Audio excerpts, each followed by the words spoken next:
President Donald Trump's Attorney General, Pam Bondi, was mocked online for claiming that she saved over 100 million people. Huh. She posted to X on Tuesday that today is Fentanyl Awareness Day.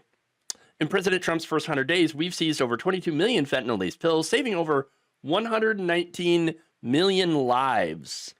We are fighting relentlessly for the families of our loved ones lost, for those whose lives are at risk, and for the soul of our nation. We will not rest until this poison is off our streets and those peddling it are behind bars. Now, look, I think it's a good thing that, yes, these pills are off the streets.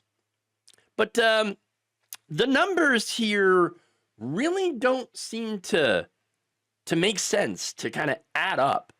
I mean, 119 million people is about a third of the population of the entire country.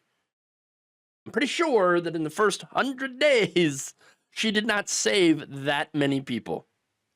Okay. Now, I'm not saying that no lives were saved. I'm sure some were due to the seizures. Okay. But come on. I think any lives, by the way, that have been saved are likely to be lost, right? Because of the massive cuts to programs that help people not die from overdose. The Trump administration recently announced plans to terminate a $56 million annual grant program that distributes doses and trains emergency responders in communities across the country to administer Narcan, which is an overdose medication. It's according to a draft budget proposal. In the document, the grant money is among many addiction prevention and treatment programs that are set to be zeroed out. Why? Well, I mean, their official thing is, we're just doing this to save money. It's waste, fraud, and abuse, right? But I actually think that it was too successful. Wait, what do you mean? According to the most recent national data from the Center for Disease Control and Prevention, overdose deaths from fentanyl in 2024 actually decreased by 26% to less than 81,000 over the preceding 12 months. County-level CDC data revealed that much of the communities, or some of the communities that were in states hit hardest by the opioid epidemic, like West Virginia, New Hampshire, Ohio, they have seen deaths fall by 40 to 50% over the past year. I know, that is a reversal from just a couple of years ago, when the nation was suffering through one of the worst stretches of this long-running drug overdose crisis. More than 110,000 Americans had died in the previous 12 months from an overdose, almost twice the number of people who died in all of the Vietnam War. So, yeah, there was an issue. It has been addressed, and things are actually, or were starting to go in a better direction. So, yes, lives have been saved, just not nearly as many as Bondi wants to claim. Okay, so obviously this got a lot of mockery online. In fact, David Burge of Iowa Hawk Blog writes, "Rip math." That's right. Blogger Bob Seawright writes, "Over 1/3 of the population would have died." Robert Hirschfield, director of water policy for the Illinois-based private Prairie River Network, writes, "Wow, they prevented 1/3 of the country from ODing. Wow, if it were not for President Trump, 1/3 of the U.S. population would have died in the last 100 days," wrote George Mason University economics professor Alex Tabarrok. And then you have economics professor Justin Wolfers writing, "Apparently 1 in 3 Americans would have suffered fentanyl-related deaths in the last 100 days from each taking 1/5 of a pill, if not for the Attorney General's innumeracy." 1/3 of a pill, you say? Oh, I'm sorry, 1/5 of a pill. Wow.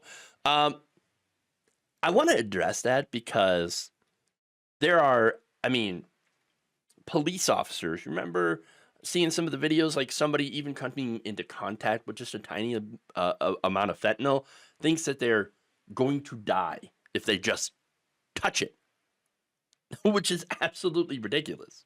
No, that's not how that works. Okay. But, oh boy, they believe it. So, yeah, maybe they do believe that 1/5 of a pill will automatically make you die from an overdose. No.